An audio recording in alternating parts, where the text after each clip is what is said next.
time for the Ron and Brian podcast. Get ready to fill your ears with the latest news, politics, current events, and whatever else we feel like talking about this week. And now, your hosts, Ron and Brian. All right. Good evening, everybody. It is Sunday night. It is 8 o'clock. It is time for episode 178 of the Ron and Brian podcast. Brian, how are you doing this evening, my friend? I'm going to make the best of it. That's Okay. how I'm doing. It was a jam-packed weekend. It was. Damage was done to my body. Bodies, yes. Liver, kidneys,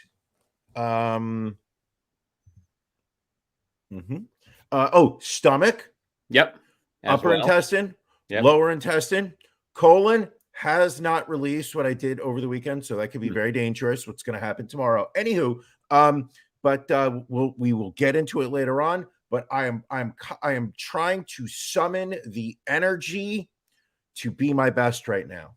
Well, I think what will help you is a little hair of the dog that bit you. Let's get going with drink of the week. Drink of the week. Na zdrowie. Salud. Drink of the week. Sláinte. Drink of the week. Drink of the week. All right. Drink of the week. Brian, Drink of the what week. are you drinking this week?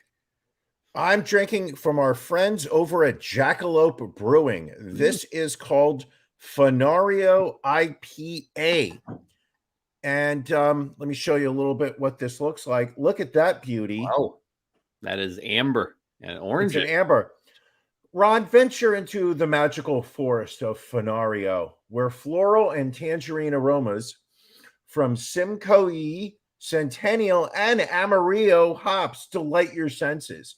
Jackalope's Dank West Coast IPA celebrates the style with approachable bitterness, pungent hop aroma, and beautiful golden color.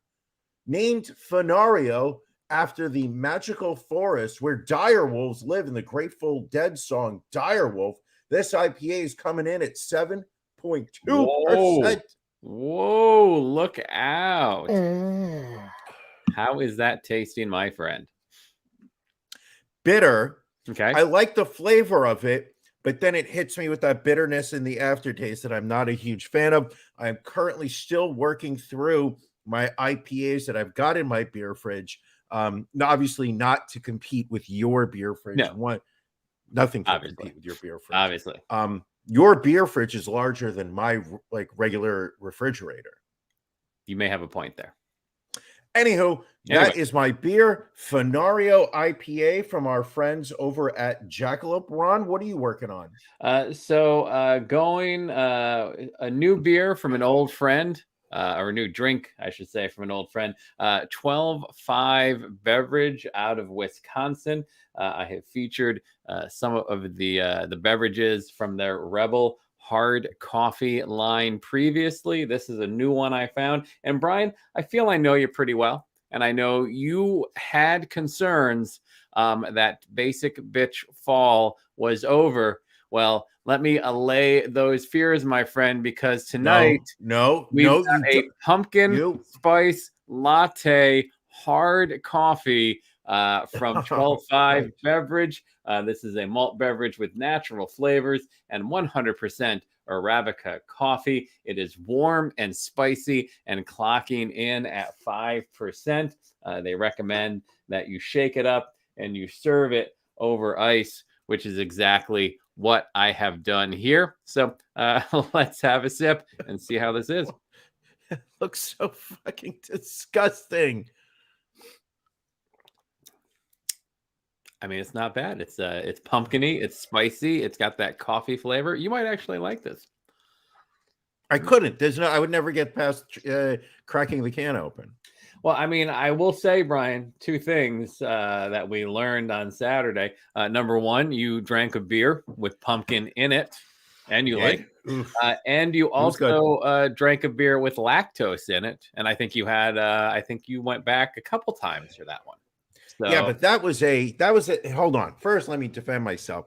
The pumpkin did not label itself as pumpkin. it was a labeled pumpkin brown itself. sugar stout.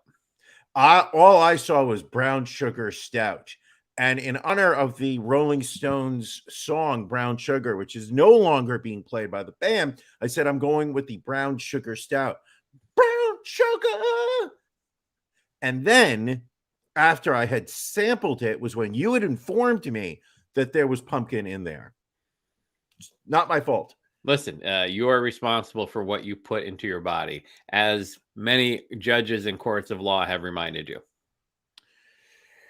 And also staff at many bars on the in the West Village. This wig, I'm sorry, I put this wig on because I Gotta wore leave it. I wore it for this weekend for the Halloween thing that we were at. We'll merch up identically for Broken Goblet for the Hoppy Halloween that we attended. We will discuss costumes later, I guess, once we get into the full Hoppy Halloween weekend discussion, because it was a good weekend. I would say this is one of the better weekends I've had. Hopefully you felt the same way. Absolutely. I mean, when was the when was the last time you had a full-on beer festival coming out of a pandemic? The day after, you have one of the preeminent comedians working the American circuit perform in your backyard. It doesn't happen that often, and this was one of those weekends. So we will give you a recap on that. But of course, first we have to get through the horribleness that is This Week in Racism. This Week in racism. racism. Racism. Racism. All right, Brian, 2 full pages of racism yet again. We will try and keep this to a tight 10 minutes starting now. The New York City Board of Health declared racism a public health crisis Monday and passed a resolution that recognizes the impact racism has had on people of color. The board called on the city's Department of Health and Mental Hygiene to take steps that will ensure a racially just recovery from the coronavirus pandemic. A white Naperville, Illinois high school student will serve 2 years probation and 100 hours of community service after posting a Craigslist ad offering up his black classmate as a, quote, slave for sale in November 2019. The student recently pleaded guilty to 2 felony hate crime charges. He was a 14-year-old freshman at the time. He took the picture of his classmate and posted it on the online classified ad site. The Hawaii ACLU is demanding change from the State Department of Education and Hawaii Police Department following the arrest of a 10-year-old black girl last year. The ACLU and an attorney for the family says the girl's rights were violated when she was detained and questioned without her mother and then handcuffed and brought to jail without being charged with the crime. The incident started when the girl, who has ADHD, participated in drawing an offensive sketch of another student in response to being bullied. The ACLU is seeking $500,000 from the city and state for damages to the child and her mother. The town of Chester, Vermont has agreed to pay Obadiah Jacobs $50,000 as part of a settlement after the state's Human Rights Commission determined that a Chester police officer only pulled Jacobs over on May 20th, 2019 because he is black. Jacobs' car did not match the suspect the police had been looking for when they made the stop, and despite finding no weapons or guns in the car, Police Chief Rick Cloud arrived on the scene and told Jacobs that he was known as a, quote, player who slings dope. The city also agreed to post a public apology to Jacobs on its website, as well as review and update its law enforcement policies and procedures against bias. The city of Boston has agreed to pay Al Copeland $1.3 million and has since offered the man an apology after police falsely accused him of being drunk and subsequently arresting him. Unbeknownst to officers and to himself, the 62-year-old man was actually suffering from a stroke. The incident occurred 2 years ago in April 2019 when police officers found Copeland slumped in his car and barely conscious outside of the Berklee College of Music. Law enforcement claimed they smelled alcohol on Copeland, although the man said he hadn't had a drink in over 2 decades. A number of errors were reportedly made in the events that followed, including the fact officers arrested Copeland instead of calling for medical assistance. Cops allegedly left him in a cell for 5 hours to sleep it off before calling an ambulance for him when he vomited. Upon arriving at Tufts Medical Center, medical staff there accepted the cops' assumption that Copeland was drunk and left him in the emergency room for 7 hours until his wife, Valerie, tracked him down, whereupon doctors finally determined that Copeland actually had suffered a stroke, the effects of which are now permanent due to the 12 hours that were delayed in getting him medical attention. The Justice Department announced Thursday that it reached a settlement agreement with the Davis School District in Farmington, Utah, to address racial discrimination against Black and Asian students. The DOJ started its investigation in July 2019 and found that the school district failed to act on hundreds of reports of racial harassment and discrimination and allowed the behaviors from students and staff to persist. The DOJ focused on 27 schools from the district and discovered that officials knew of at least 212 different incidents in which Black students were called the N-word. The investigation also uncovered slurs aimed at Asian American students who were called yellow and squinty and told to go back to China. Sometimes the offensive behavior came from district staff, with staff members ridiculing students in front of their peers, endorsing pejorative stereotypes of people of color in class, and retaliating against students of color for reporting harassment. And a California public school teacher was placed on leave after a video emerged of her wearing a Native American headdress and chanting in front of her class while teaching trigonometry. Riverside Unified School District teacher Candace Reed can be seen dancing around the class, wearing feathers on her head and making tomahawk motions while chanting Soka-Toa. And I think we might actually have a little video here that was on Twitter. Let me just make sure we can get this going. All right. Soka-Toa, Soka-Toa, Soka-Toa, Soka-Toa, Soka-Toa. Soka-Toa, Soka-Toa, Soka-Toa,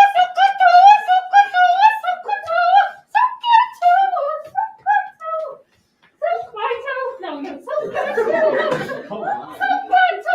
Soka-Toa. We'll just cut that off there. That actually went on for a couple of more minutes. The chant is actually a mnemonic device often used to learn the trigonometric functions sine, cosine, and tangent. The footage was captured by a student in the class, and Reed was placed on leave by the district. Photos from school yearbooks show that Reed has been doing this in her classroom since at least 2012. And we can't get out of here without hitting Racism Rewind. Racism Rewind. We've got 4 stories in Racism Rewind this week. We previously reported on Pierce County, Washington Sheriff Ed Troyer after he lied about a Black newspaper carrier threatening to kill him as he made deliveries in Troyer's neighborhood in Tacoma. Prosecutors announced Tuesday that Troyer has been charged with 1 count of false reporting and 1 count of making a false or misleading statement to a civil servant. If convicted, Troyer faces up to 364 days in jail and up to a $5,000 fine on each count. We also discussed the Jefferson Parish, Louisiana Sheriff's deputy who was recorded on video last month as he repeatedly slammed Chantel Arnold's head into the pavement. That deputy has been identified as 16-year Sheriff's Office veteran Julio Alvarado, and he has been on the receiving end of 9 federal civil rights lawsuits for excessive force, the most out of any of the department's current active deputies. Among the civil rights lawsuits filed against Alvarado is a 2016 suit that claimed he grabbed a 14-year-old Hispanic boy and slammed his head against concrete while allegedly threatening to have him and his family deported. And another included a Honduran native claiming Alvarado and 3 other deputies beat him and stole more than $2,000 from him during a traffic stop. Both of these cases were settled out of court. The search for impartial jurors is posing a challenge in the murder trial of 3 white men accused of killing Ahmaud Arbery because of the viral video in the black jogger's death. Chatham County Superior Court Judge Timothy Walmsley wants an initial pool of 64 potential jurors from which a final panel of 12 jurors and 4 alternates will be selected. But so far, only 23 have been picked for the pool after 1 week of proceedings because of how many people are already have seen the video and believe the white men are guilty. And then finally, former Las Vegas Raiders head coach John Gruden continues to come under scrutiny after his resignation, with statistical analysis website 538 reporting on how his hiring impacted the makeup of the Raiders roster. The Raiders had the NFL's highest percentage of black players at 82.3% in 2016, which held steady at 82% in 2017, which is the year that Gruden was hired. 538's analysis of the team rosters found that the share of black players on the Raiders declined from that 82% in 2017 to 69% in 2019, 67.1% in 2020, and 67.2% in 2021. Others have also pointed to the fact that there are no young black assistants on his coaching staff. He has only ever retained one black coordinator, and he has never developed a black quarterback. Wow. And that, Brian, is the week in racism. Ooh, that's heavy shit. Yes. Also, some interesting statistics about former Eagles coach Chip Kelly as well, and that the disparity of minorities on the Eagles was so out of whack with the average of the NFL that if had it been any other industry, we would have automatically sparked an EEOC investigation. Wow. So that's where we're at, Ryan. That's the week. That's the racism. 8 minutes, 40 seconds. Not too shabby this week. You're getting better. You're getting better at this, Ron. Yeah, we're doing all right. Well, then let's keep blowing through this here. Let's get to beef of the week.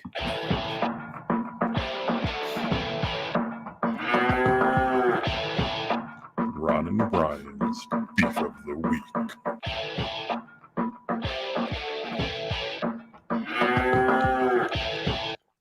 Brian, what's bothering you this week? I struggled very hard this week to come up with a beef. Okay. I've had a pretty good week. I've had a lot of fun. And I realized that my actual beef is with myself. And why is that? Because I am at the tender age of 49, physically unable to go hard 2 days in a row. And I decided that I was going to go spur the moment, at the time, this wasn't, premeditated. I drank a lot at your house on Friday, Correct. Knowing that I had a beer festival the following day. Yes. And then the beer festival went hard again, drank a lot of different types of beer, ate a lot of different types of food. I had a chicken and pesto with fresh mutts on it. I had a sandwich. Then I had a spicy honey and bacon waffle, topped off with a bacon, peanut butter, and banana waffle. I feel like I had something else to eat. There was no shame in your game at the festival. You ate some of our fries too. Oh yes, that was it. I had fries. So that was all yesterday on top of all that beer. And I have felt like garbage all day. I'm on my second gigantic water bottle, just to give you an idea of the size of this fucking thing. I'm on my second one of these today, and I still don't feel good. And I would like to think that I should have learned that, I don't need to go that hard to have a good time. You that should I can learn. still have a couple beers. And I would be feeling a lot better right now had I not drank so much this past weekend and, maybe showed a little restraint. Well, maybe this will be a learn. Maybe this is a teachable moment for you. Teachable moment. But probably not, would be my guess. I'll be good tomorrow. Yes. Ron? Yes. What's really just grinding your gears? Let me tell you what's bothering me. Well, first, your pixelation is. So I don't know if you have something on your computer that's sucking down your Wi-Fi, but speaking of IT issues, I had an IT issue with work this week in relation to one of the hotel brands that I work with. I will not say the name of the hotel brand, just that it rhymes with Milton. and had to call up their IT support. And Brian, do you know how long I was on the phone for with their IT support? I'm going to say 7 minutes. You would think, but 1 hour and 9 minutes just to get my multi-factor authorization set up. Now, can you describe exactly what the issue was? So they had previously, I thought, set up this multi-factor authorization so I could log into their internal website. And what does multi-factor association mean? So it's an app on your phone. So when you log in, you get a little thing that pops up on your phone saying, "Hey, is this really you that's logging in?" So that got it. Your authorization. But then at the end of the day, I still couldn't get in because there was an issue with my password, which for whatever reason they can't fix, even though the people they directed me to fix it can't fix it either. And then they called me back on Friday and said, well, your ticket's still open. And I said, yes, because I still can't log in. Yes, but it's not something we can help you with. So do you want us to close this ticket? I'm like, no, because I still can't log in. Well, we can't help you with that. I'm like, well, I'm not going to spend another hour and 9 minutes on the phone with you. I'm like, so you do what you need to do with that ticket. I could really care less at this point. I will continue to figure out who can get me into this website. Okay. So how is it that they're not responsible for fixing that? Well, they said, oh, you need to reach out to this person. And I'm like, I did reach out to that person. And that's the exact person that directed me to you. But no, we'll go back to that person now and say, they are now directing me back to you. And we will continue to waste time on this. For an hour? 1 hour, 9 minutes. Extremely frustrating. Now, what was going on during this hour? Are you on hold? Are they asking you go to try this? It'd be like, all right, I need you to do this. I'm like, all right, I did this and it's still not letting me in. Oh, I need a screenshot of that. Well, this is no, I need to attach the screenshot to your case. So I would have to take a screenshot and then I'd have to attach it to an email and then I'd have to email it over and then I'd have to wait till they got the email and then they'd do whatever they, and then, all right, well, let's try this next. It's worse than the cable company. Yeah. No, that is bad. That's bad. That's rough. That's some rough shit. It made me enjoy this past weekend that much more. That was my Friday. So it made me enjoy everything that went on this weekend. Do we want to talk about the weekend? Let's go right to it. Let's do it. Let's talk about you having how do I say this? An amazing ability to host friends, loved ones, as well as strangers. Absolute strangers, yes. So as we've been mentioning, we were having Dave Hill doing stand-up live in my backyard this past Friday night.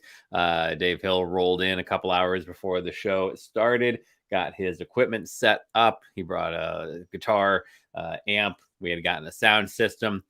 We did the sound check. Everything was good. Dave Hill, extremely friendly, as friendly in person as you would imagine him to be.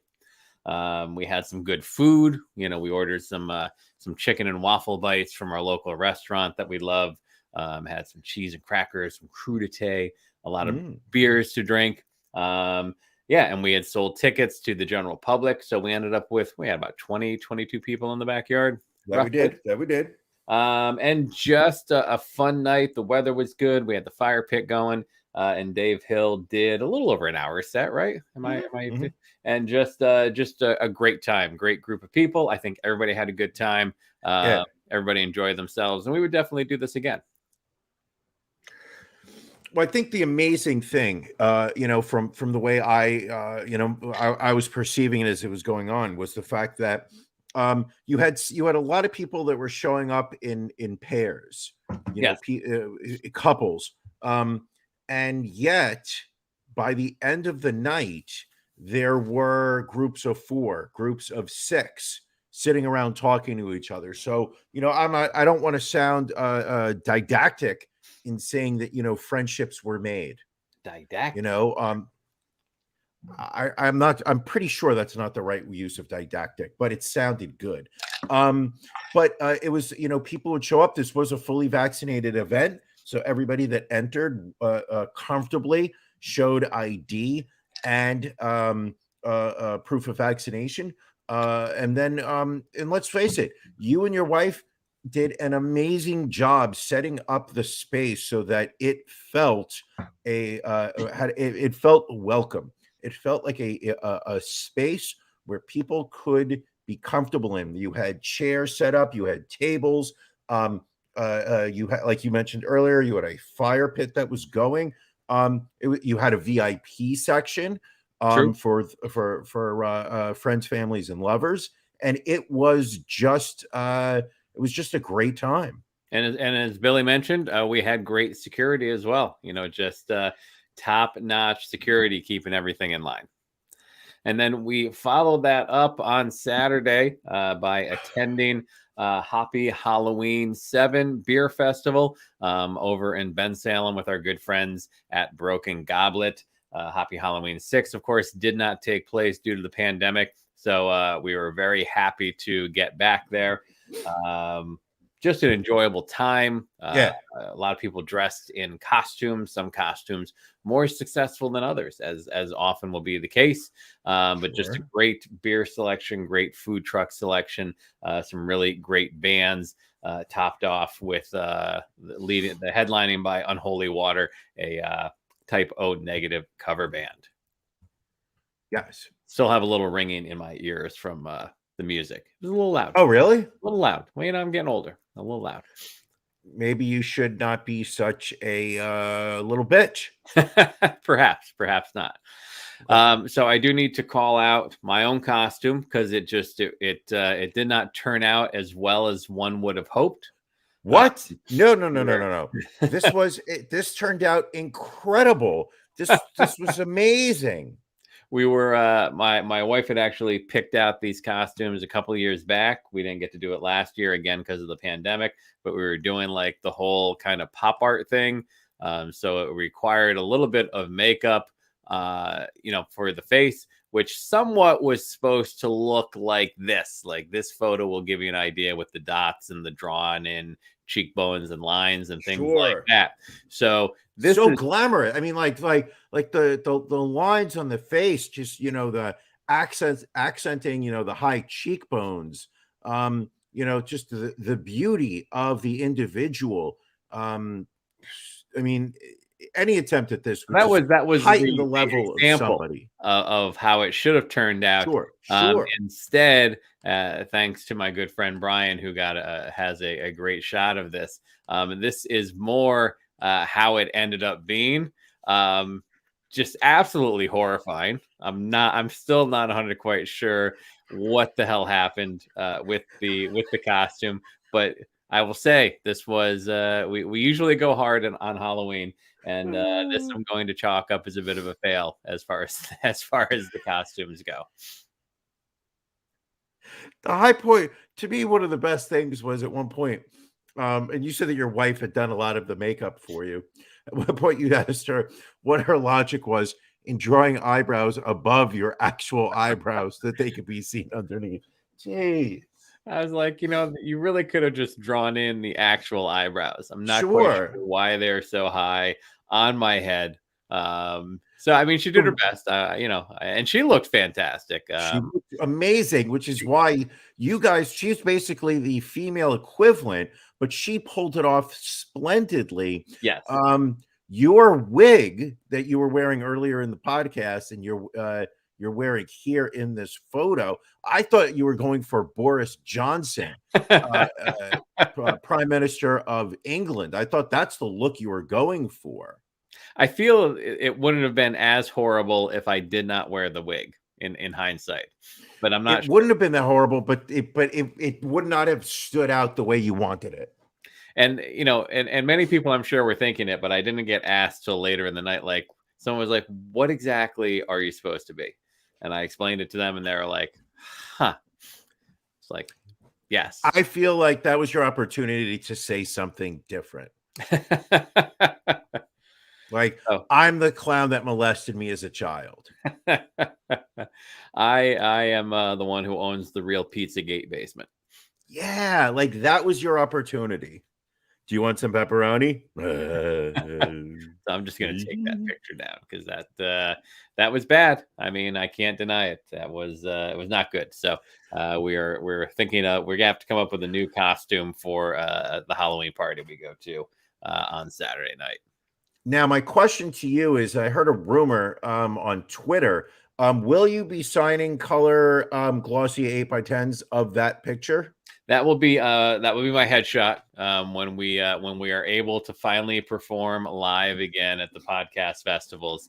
It will be $20 for a autographed 8x10 of that photo. Wonderful, wonderful. I think it's more than reasonable. Sure, of course. I think that's anybody would be lucky to be able to say they have that. Brian, wow. What else happened this week, my friend? Alec Baldwin killed someone. He did. That was, I'd initially heard that there was a death on the set of his new movie Rust, but I did not hear until later on that he was the one that actually fired the gun. He was being used as a prop. Apparently, it had a live round in it, and when he fired it. It killed the film's cinematographer and also wounded the director.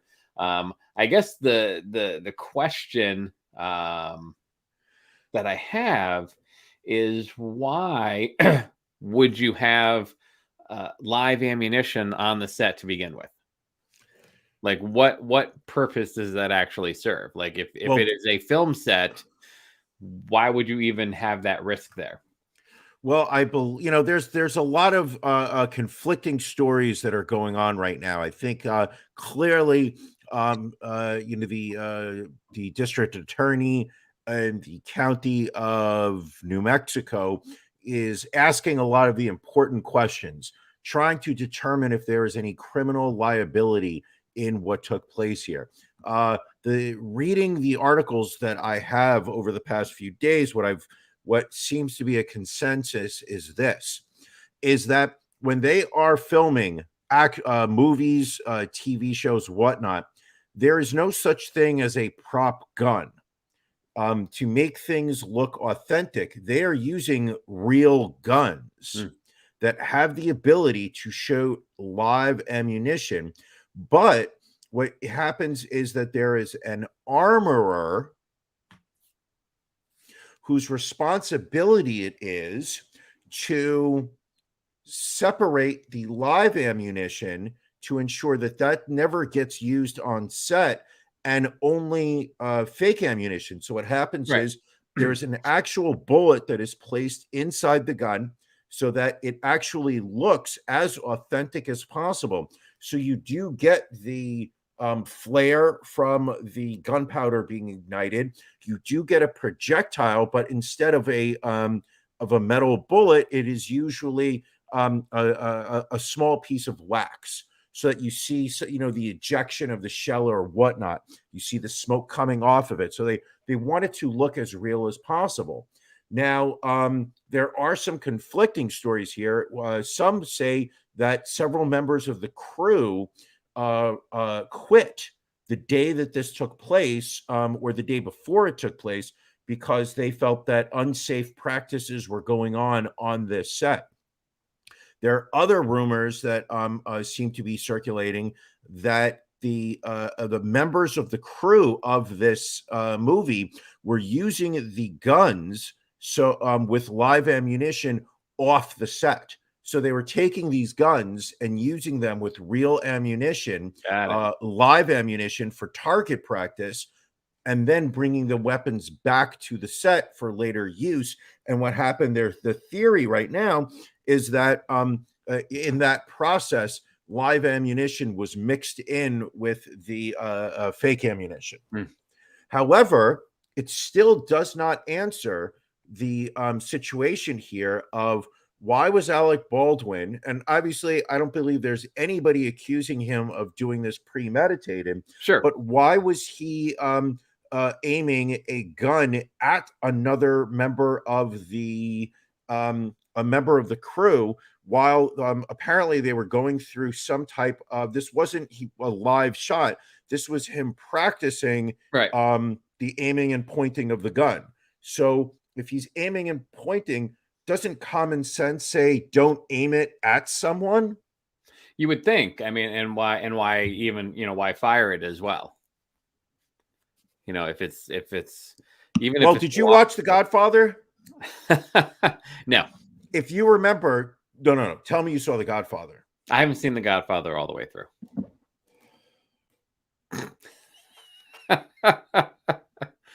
Okay. We're going to start the introduce Ron to some of the greatest Italian American pieces of entertainment that have been created. So there's one scene where a character has been told that he will be executing somebody by gun in a restaurant. So what he does is he practices using the gun earlier that day, so he gets familiar with how much pressure he needs to put for the trigger to go off. He practices it so that so that he can control the backfire, the kickback. So he practices. I imagine that Alec Baldwin was doing something similar. The question still doesn't become why he would aim it at a person, at another human being. Well, so and also keep in mind he has been a very loud proponent of gun control. Correct. So he is going to take quite a hit on in this because the gun control nuts are already coming after him for saying that he's killed more people than they have.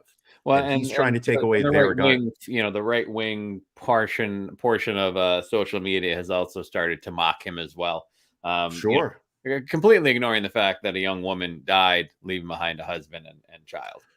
Well, I would have to say that there probably is not that much sympathy amongst the right wing. I believe that we have, and if we get to Colin Powell later, we'll see that there's even more. There is just a general sense of a loss of civility going on in this country.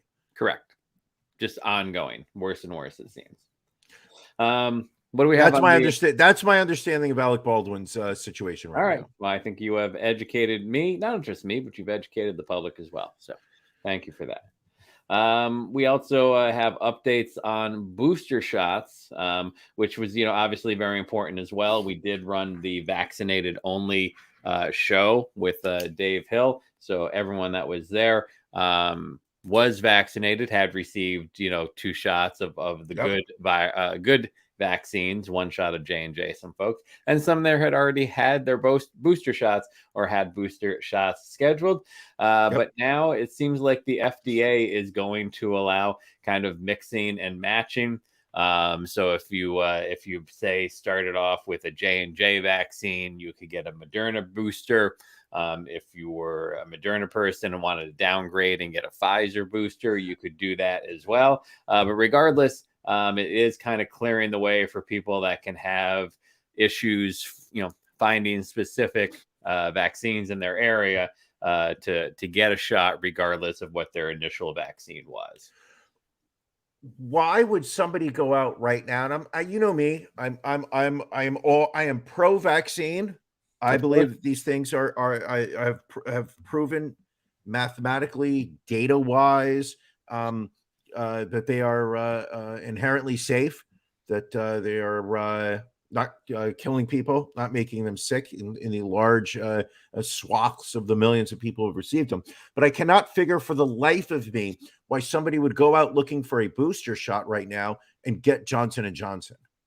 Right. And why would anybody want Johnson & Johnson right now? We've talked about it before, and there was another study that showed that those folks that had gotten the J&J single dose shot who received a Moderna booster saw their antibody levels rise 76-fold in 15 days, compared with only a 4-fold increase after an extra dose of Johnson & Johnson.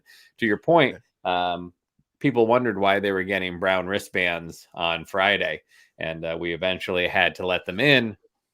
That's because you got the J&J vaccine.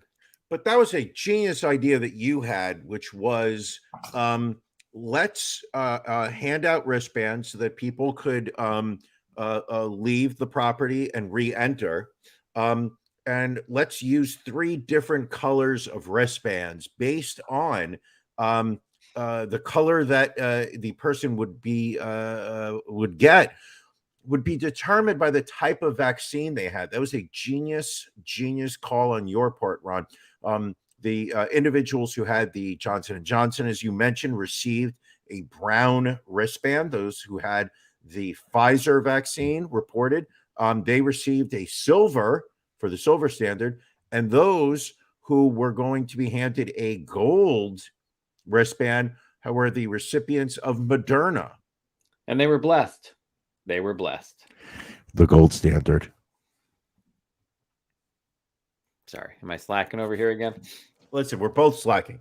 This is this is what happens when we abuse our bodies. That's right. But yeah, that was it was. I don't know why somebody would go out and get Johnson. Why would somebody with Pfizer right now go in and get a Johnson & Johnson? Again, unless it is the only thing you have available, and you absolutely have to go and get a booster shot. But yeah, I think this is this, if this mix and matching is allowed, I think you see J&J go by the wayside. I don't know if was going to necessarily waste their time on it.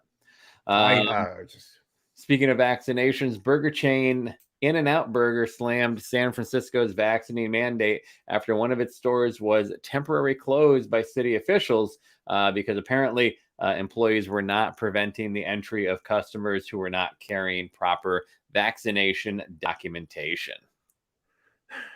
Yeah, this is tough. Your thoughts on this, Brian? This is tough because you're suddenly you're asking retail workers to become law enforcement agents, right? And I listen. I am all about vaccinations, absolutely. I feel less comfortable with mandates. I'm not that comfortable with the idea of people losing their jobs over it. I do believe people should be publicly shamed, but I don't believe that their way of life should be affected. I really do believe that. So I just have a hard time with some, 19-year-old kid who's working at a burger chain being told that it's his job to tell people that they have to leave the store because they can't. They're not willing to show proof of vaccination. Right. That our governments are issuing decrees that are telling people to become enforce regulations and whatnot. It just doesn't sit well with me. And I'm sure there are other instances of it that I'm not thinking of that I'm okay with. But off the top of my head, I just think it's an unfair expectation to put on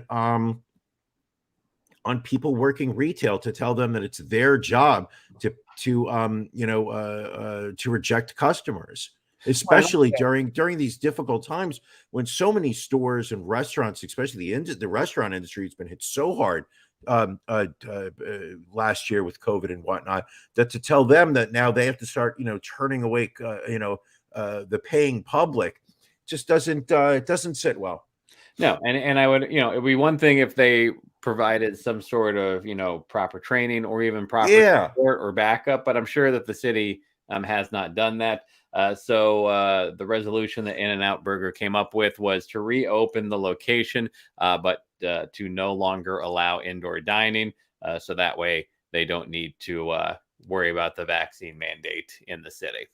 And how much money are they losing as a result of that? Yeah, that's a good point. Or it would be one thing if the the city government created an enforcement agency that would be responsible for checking the vaccination of people going into restaurants, right? And the city would take it upon themselves to be the enforcement agent of this decree, but they're not. No. They're sitting there saying, "This is now the law. You guys figure out how to do it." Right? They're leaving it to the businesses to figure it out. Yeah. Without, like you said earlier, without any training. Right. Not the craziest COVID story this week, though. That falls to Rick Wiles, who is a Christian television host. He is usually fairly anti-Semitic, anti-LGBTQ. He has released a number of COVID and political conspiracies. But this past week, he reached a new high by telling viewers of his True News program that the COVID vaccine will insert a, quote, egg that hatches into a synthetic parasite. It grows inside your body. This is like a sci-fi nightmare. This is a global coup d'etat by the most evil cabal of people on the planet in the history of mankind. Based on what? Where? I mean, don't get me wrong. The entire idea of religion is just a man. Like, I get it, but where is he even basing any of this statement on? Oh, nothing. I mean, he's blamed the pandemic on China, Jewish people, LGBTQ people, and the devil. He got COVID himself after refusing to get vaccinated, but he blamed the Delta variant on those who had been vaccinated, saying that those people were shedding the virus. He claimed that COVID-19 vaccines will kill 70% of the people that get them, even though that has not quite happened. He calling attempts to vaccinate people, quote, a mass death campaign. He also said deaths would make for a better world since only stupid people get vaccinated. Jesus. I mean, it's such a dangerous misinformation being put out there. Like, it's one thing for someone to say, hey, I don't feel comfortable, I'm not going to get vaccinated. But Right. to sit there and just create lies, I mean, when we started saying that Moderna was the gold standard, I mean, like, that was based on scientific proof. We have the numbers that up. Believe the science, Ron. That's what you have to do. Just follow the science. Well, I guess then it's only appropriate after that story to talk about our dead anti-vaxxer of the week. Dead Anti-Vaxxer of the Week.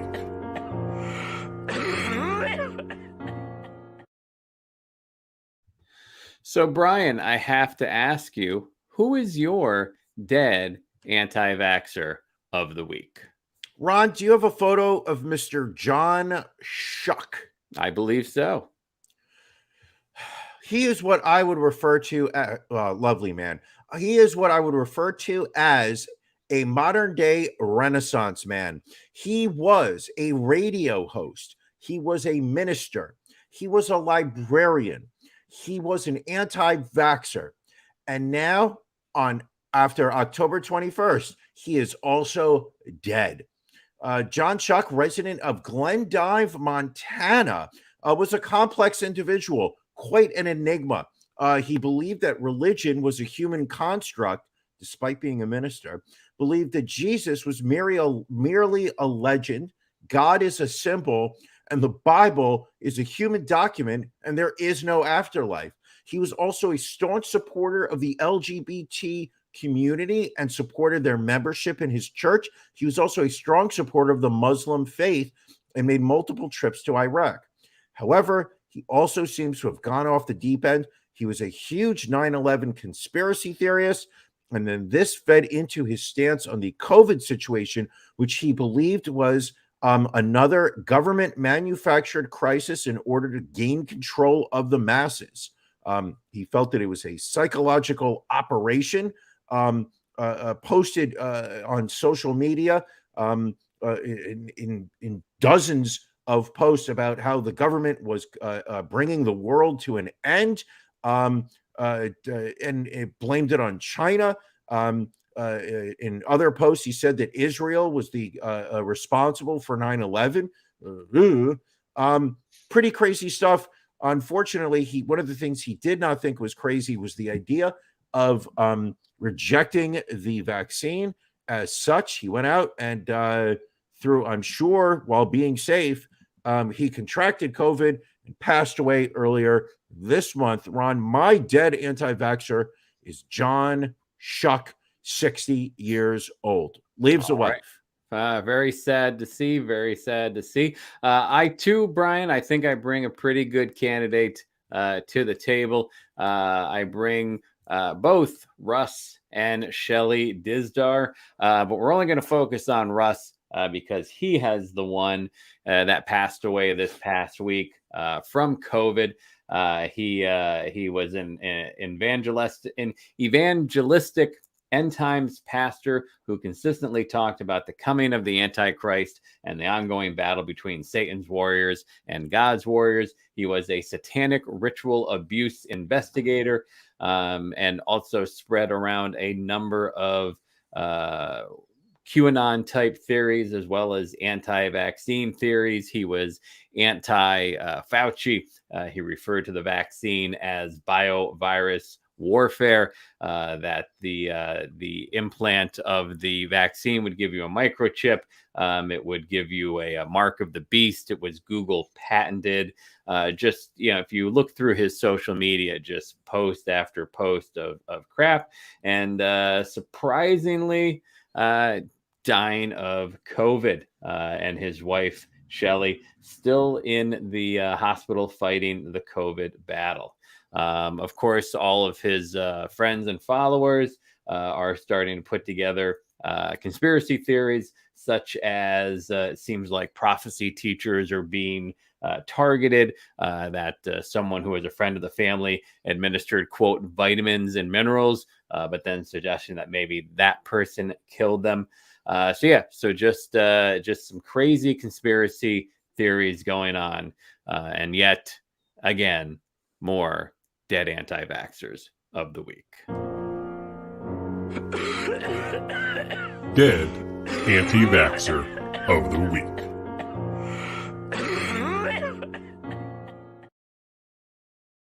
I really would like to be able to end that segment, but it just... I would love to. I would love to every end week. that segment. Each and every week we have more dead anti-vaxxers. But more importantly, Brian, what are you watching? Oh, Succession returned. Succession returned on HBO season 3. The inside dealings of the Roy family, starring Brian Cox as the head of a multinational conglomerate that deals in media and cruise ships. And as his family members jockey for favored child status in his eyes. Really well done. This season picks up exactly where season 2 ended. Last week was the first episode of season 3. Today we're recording this Sunday night. Will be episode 2. Highly recommend it. Really enjoyed it. Also, what are you watching, Ron? The only thing new that I really watched this week was a show on Netflix called Oats Studio. It's from Neil Blomkamp, the director that brought us that movie District 9 years back. So many, it's a bunch of short films, short stories with kind of a dystopian / horror bend to them. Not bad. I mean, watchable. I think whether you like it or not, it's going to depend on whether you like his work or not. Some of them are kind of out there. Some I kind of wish there was more story too. But overall, a decent watch. Okay. And you have your homework. I do. I need to watch. Now, I've heard Godfather 3 is the best. So I was thinking that I start with that and work my way backwards. Start with 1 because 3 wraps up the whole story in a nice bow. Your homework, Ron, and it is mine as well, and everybody watching, Curb Your Enthusiasm season 11. Should I catch up with seasons 1 through 10 first? Because Are you kidding me? That's another one that I really never got into. Was that on Showtime initially? HBO. Yeah, I didn't have HBO for a lot of years. I just didn't see the value in it. I didn't know you at that time, so I couldn't borrow your HBO login. So yeah. Curb. Fuck it. Then you know what? I want you to watch it. We'll talk about it next week. Watch. Fair enough. Don't go back because I don't expect you to, but at least watch this season. All right, I will. Excuse me. I will do what I can. You watch so much shitty television that there's this great stuff out there, and you don't watch it. I'll add that to the list. We'll see if I can get into it. Very disappointed in you. Thank you.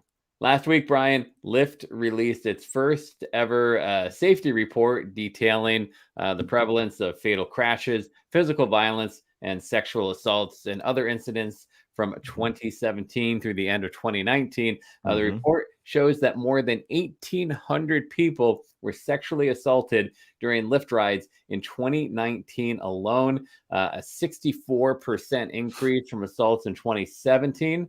And though the baseline of rides increased even more during that time, and the overall incidence dropped 19%, it is still a large number of assaults taking place. Scary. With people that are just supposed to drive people otherwhere. Just be careful, people. Always be on guard. You want to hear how the cases broke down? Because they did. Oh, yeah, please. In the categories, non-consensual sexual penetration was 156. Attempted non-consensual sexual penetration was 114. Non-consensual kissing of a sexual body part, 203. Non-consensual kissing of a non-sexual body part, 293. But number one coming in, non-consensual touching of a sexual body part at 1,041 incidents. That is amazingly sad.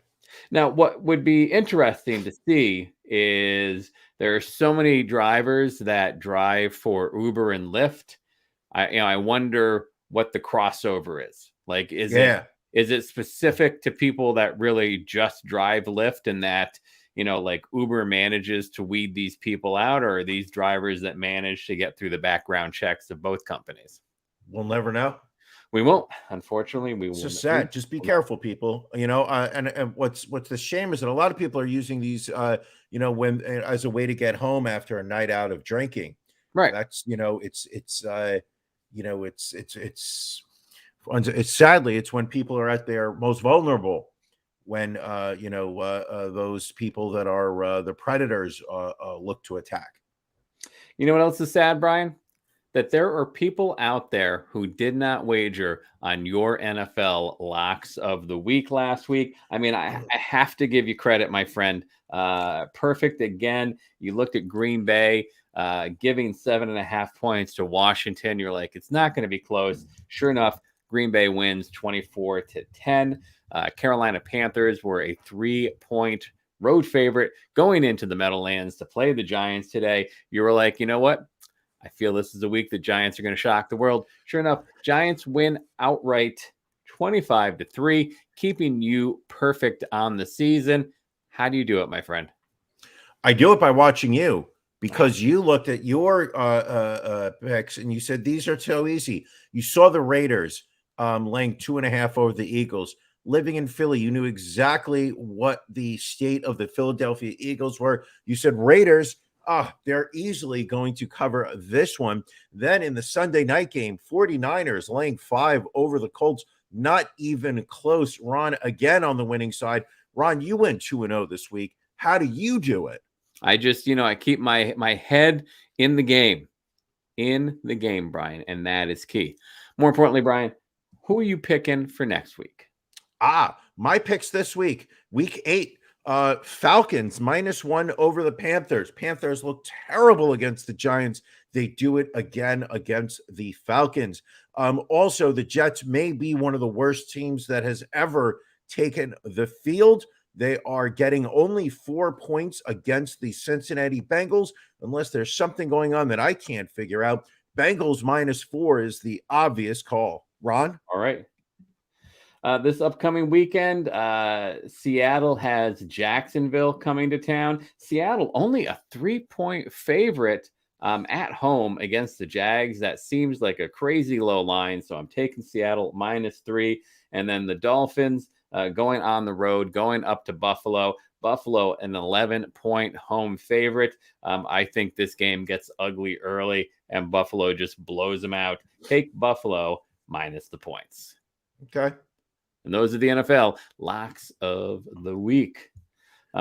We do have a celebrity obituary that we did want to hit on. It was earlier this week. Colin Powell, former chairman of the Joint Chief of Staff, former Secretary of State, former National Security Advisor, passing away at the age of 84 due to complications from COVID. He was vaccinated. However, he was also fighting, was it blood cancer, I believe? I believe it was, yes. A number of pre-existing conditions and passing away. So it was, multiple myeloma, which he had been undergoing treatment for. And not to make everything about Donald Trump, but Colin Powell was a war hero. True. You could sit there and say that, it was not an honorable war. You can say that it was a war we had no business being in. You can say that he got to the UN and lied about the irrefutable evidence that the United States had in Iraqi missile weapons of mass destruction. You can say a lot about Colin Powell, but Donald Trump released a statement basically showing again what just an incredibly pathetic just piece of shit he is. His statement on Colin Powell's passing: wonderful to see Colin Powell, who made big mistakes on Iraq and famously so-called weapons of mass destruction, be treated in death so beautifully by the fake news media. Hope that happens to me someday. He was a classic rhino, Republican in name only, if even that, always being the first to attack other Republicans. He made plenty of mistakes, but anyway, may he rest in peace. Yeah, complete asshole move. And and I think what that has to do is, Colin Powell was, a very vocal critic of Trump during his presidency. Sure. I saw Colin Powell speak at a conference in Las Vegas a couple of years back, and he made no bones about it that he was very disappointed in the Trump administration. He was very disappointed in the rhetoric and very disappointed in the direction that the country was going. And I'm sure, those are words that, got back to Trump. And again, Trump has an amazing inability to be the better person. He is always going to feed the lowest common denominator. Because that is who still follows. What he does. Those are the people that still attend his rallies. Those are the people that still insist that the election was rigged and that Trump did not lose.